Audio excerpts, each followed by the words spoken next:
Classes से मैं प्रणीत पाराशर।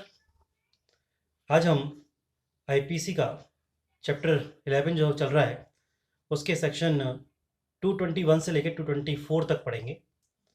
इस ग्रुप ऑफ सेक्शन में भी हम लोक न्याय के विरुद्ध अपराधों की बात करेंगे। जैसा कि मैंने कल आपको बताया था, ये चैप्टर दो पार्ट में डिवाइड है। मिथ्या साक्ष्य एवं लोक न्याय के विरुद्ध अपराधों के विषय में है। तो अभी जो हमारा टॉपिक चल रहा है वो लोक न्याय के विरुद्ध अपराधों के विषय में चल रहा है। उसी क्रम में आज हम सेक्शन 221 से 224 तक पढ़ने वाले हैं। 221 सेक्शन में लिखा है कि पकड़ने के लिए आबद्ध लोक सेवक द्वारा पकड़ने का साक्ष्य लोप। लोक सेवक टाइटल को समझिए। सबसे पहली बात आती है, देखिए इसमें दो व्यक्तियों पर ध्यान देना है हमें। एक लोक सेवक जिसको पकड़ रहा है वो। तो लोक सेवक पकड़ने के लिए, उस व्यक्ति को पकड़ने के लिए विधिता आबद्ध होना चाहिए। सबसे पहली बात, माने लोक सेवक सशक्त है कि उस व्यक्ति को पकड़े लोक सेवक के नाते। एक तो ये हो गया। दूसरा, जिस व्यक्ति को पकड़ना है उसके बारे में अंदर दिया है कि वो किस तरह का व्यक्ति है। अगले सेक्शन में भी ऐसी तरह की बातें लिखी होंगी, तो वहां उस व्यक्ति को बताया जाएगा कि इस तरह का व्यक्ति है। अब काम, क्योंकि हम लोक न्याय के विरुद्ध अपराध पढ़ रहे हैं, तो यहाँ लोक सेवक जो कृत्य कर रहा है उसकी बात की जा रही है। उसमें उनका कहना है कि लोक सेवक जो किसी को लोक सेवक होने के नाते ये क्या करता है, किसी व्यक्ति को पकड़ने में साक्ष्य लोप करता है, जबकि लोक सेवक उसे पकड़ने के लिए विधिता आबद्ध है। क्लियर होगा टाइटल। अब देखिए सेक्शन में क्या लिखा है। सेक्शन में लिखा है, जो कोई लोक सेवक होते हुए या लोक सेवक के नाते अपने आप को आबद्ध मानते हुए क्या करता है। दोनों बात समझ में आ गई। लोक सेवक होते हुए एक पार्ट कर दिया मैंने, एक व्यक्ति के बारे में बता रहा हूं कि लोक सेवक होते हुए या लोक सेवक के नाते अपने आप को अपने अवैध रूप से आबद्ध होते हुए क्या करता है। अब दूसरे व्यक्ति की बात, किसी अपराध के लिए आरोपित या पकड़े जाने के लिए दायित्वाधीन किसी व्यक्ति को। ये दूसरे व्यक्ति की बात। एक दूसरा व्यक्ति है जो किसी अपराध के लिए आरोपित है या पकड़े जाने के लिए दायित्वाधीन है। हो गए। आप दो कैरेक्टर आपको समझ में आ रहे हैं। एक लोक सेवक है और दूसरा वो व्यक्ति जो आरोपित है किसी अपराध के लिए या फिर पकड़े जाने के लिए दायित्वाधीन है। क्या करता है? तीन काम। सबसे पहली बात, ऐसे व्यक्ति को पकड़ने में लोक सेवक साक्ष्य लोप करता है। नंबर 2, ऐसे व्यक्ति का निकल भागना सहन करता है। तीसरी बात, ऐसे व्यक्ति के निकल भागने में या उसका प्रयत्न करने में मदद करता है। तीन काम हो गए। पूरा सेक्शन मैंने आपको इन बातों में पूरा सेक्शन समझा दिया। सबसे पहले मैंने कैरेक्टर लोक सेवक को बताया, तो लोक सेवक है या लोक सेवक के नाते आबद्ध है विदिता। दूसरा, वो व्यक्ति है जो किसी अपराध से आरोपित है या फिर किसी अपराध से आरोपित है या फिर वो या निकल भाग किसी अपराध से आरोपित है या फिर पकड़े जाने के दायित्वाधीन है। दो बातें उसके लिए हो गई। क्या करता है लोक सेवक? तीन बातें। साक्ष्य पकड़ने में लोप करता है। दूसरी बात, निकल भागने में लोप करता है, निकल भागना सहन करता है। और तीसरी बात, निकल भागने में या उसका प्रयत्न करने में मदद करता है। तीन बातें हो गई। अब यहां पर यह नहीं बताया कि अपराध कौन सा है। तो अपराध कौन सा है इस पर डिपेंड करेगा, दंड के वर्ग डिपेंड करेंगे। माने दंडों का वर्गीकरण अपराध के आधार पर किया गया है। तो अपराधी जिसको निकल भागने दिया है या जिसको साक्ष्य लोप किया पकड़ने में, ऐसे अपराधी के बारे में बात कर रहे हैं। अगर वो अपराधी मृत्युदंड से दंडाधीन है, मृत्युदंड से के दंड का भागी है, तो फिर लोक सेवक को उसके लिए 7 वर्ष तक किसी भांति की का कारावास या जुर्माना या दोनों से दंडित किया जाएगा। नंबर 2, आजीवन कारावास या 10 वर्ष से अधिक के 10 वर्ष या 10 वर्ष से अधिक के कारावास से दंडनीय है अपराधी, तो लोक सेवक को 3 वर्ष या जुर्माना या दोनों से दंडित किया जाएगा। तीसरी बात, अगर 10 वर्ष से कम किसी आरोप के लिए आरोपित कोई व्यक्ति है जिसको लोक सेवक ने निकल भागना इसका सहन किया है, तो यहां लोक सेवक के लिए 3 वर्ष का कारावास 2 वर्ष का कारावास या फिर किसी भांति का या जुर्माने से दोनों से दंडित किया जाएगा। धारा 221, धारा 221 से रिलेटेड ही धारा 222 भी है। धारा 222 में लिखा है, अंतर समझना आप दोनों में डिफरेंस क्या है। 222 कहती है कि दंडादेश के अधीन या विधि पूर्वक सुपुर्द किए गए किसी व्यक्ति को पकड़ने में लोक सेवक द्वारा ऐसे व्यक्ति को पकड़ने में साक्ष्यलोप किया जाना। अब फिर मैंने यहां वर्गीकरण दो कर देता हूं। लोक सेवक, जो लोक सेवक होने के नाते आबद्ध है या लोक सेवक है। वो व्यक्ति जो दूसरा व्यक्ति इसको पकड़ा जाना है, वो उसके बारे में क्या बताया गया कि वह दंडादेश के अधीन है। अब दंडादेश के अधीन का मतलब हुआ कि न्यायालय ने उसको दंड दे दिया है, उस दंड के आदेश के अधीन है।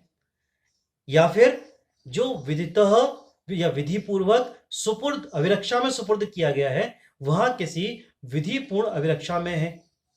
ऐसी दशा में अगर किसी व्यक्ति को जो दंडादेश के अधीन है और किसी विधि पूर्ण अभिरक्षा के अधीन है, सुपुर्द किया गया है, ऐसे किसी व्यक्ति को निकल भागने में अगर लोक सेवक मदद करता है, वही बातें तीनों की तीनों बातें वैसे की वैसी, क्या कि ऐसे व्यक्ति को पकड़ने में साक्ष्यलोप करता है। दूसरी बात, ऐसे व्यक्ति को निकल भागने में उसकी मदद करता है। और तीसरी बात, निकल भागने में, निकल भागने के प्रयत्न में क्या करता है, साक्ष्य ऐसा निकल भागना उसका सहन करेगा। तो ये तीनों बातों के लिए दंडित किया जाएगा। ठीक है। अब दंड का प्रावधान, अगर मृत्युदंड से दंड नहीं है ऐसा व्यक्ति, तो कठिन कारावास। ठीक है ना। कठिन कारावास का मतलब दंड थोड़ा गंभीर हो गया।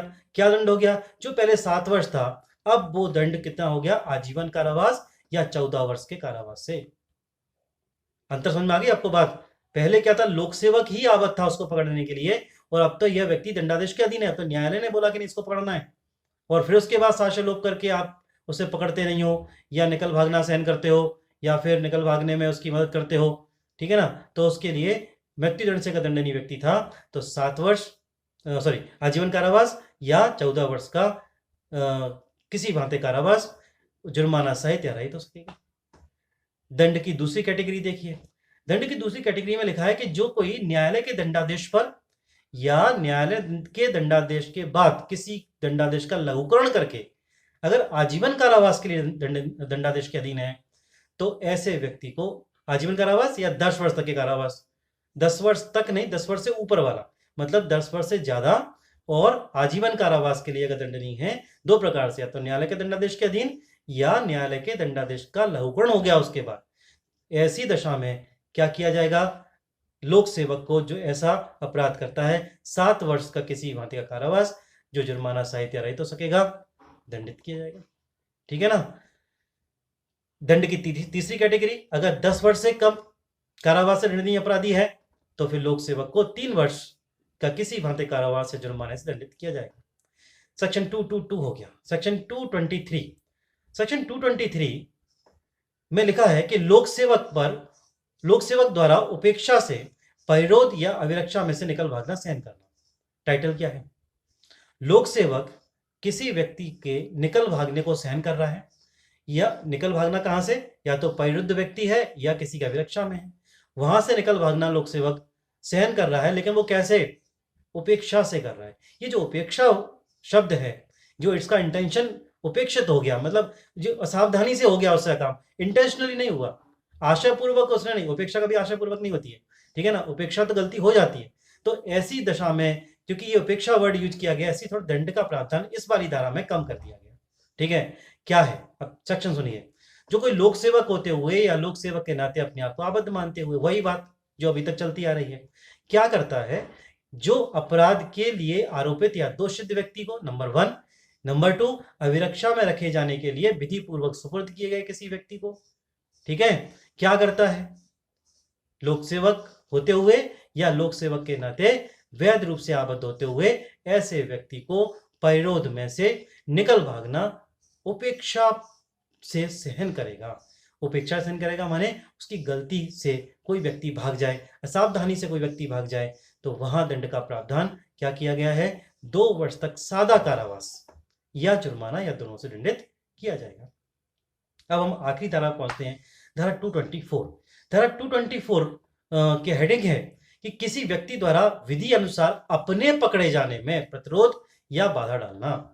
यहां क्या हुआ, यहां अपराधी वो व्यक्ति है जिसको पकड़ा जाना है और वो अपने पकड़े जाने में ही प्रतिरोध या बाधा डालता है।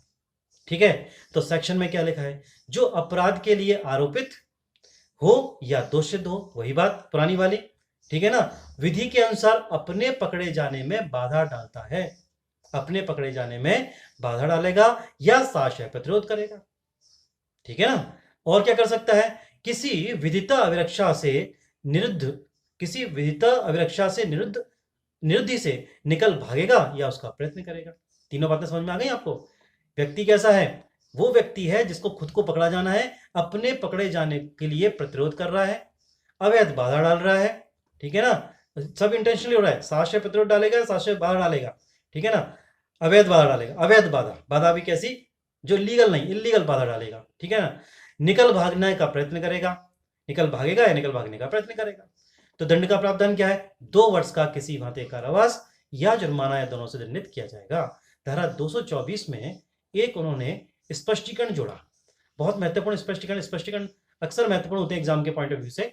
तो लिखा है इस धारा के अंतर्गत जो दंड मिलेगा 224 के अंतर्गत, वो दंड, क्योंकि यहां आपने एक बात ध्यान दी होगी, अपने आप को पकड़ने से बचा रहा है, तो अपने आप को पकड़ना मतलब इसने एक अपराध तो पहले भी किया है, तो जो अपराध पहले किया है उसका दंड तो मिलेगा ही, लेकिन 224 उसे अलग से अतिरिक्त दंड का प्रावधान करती है, ये 2 वर्ष का, जो मैंने आपको बताया कि 2 वर्ष का किसी भांति कारावास या जुर्माना, दोनों से दंडित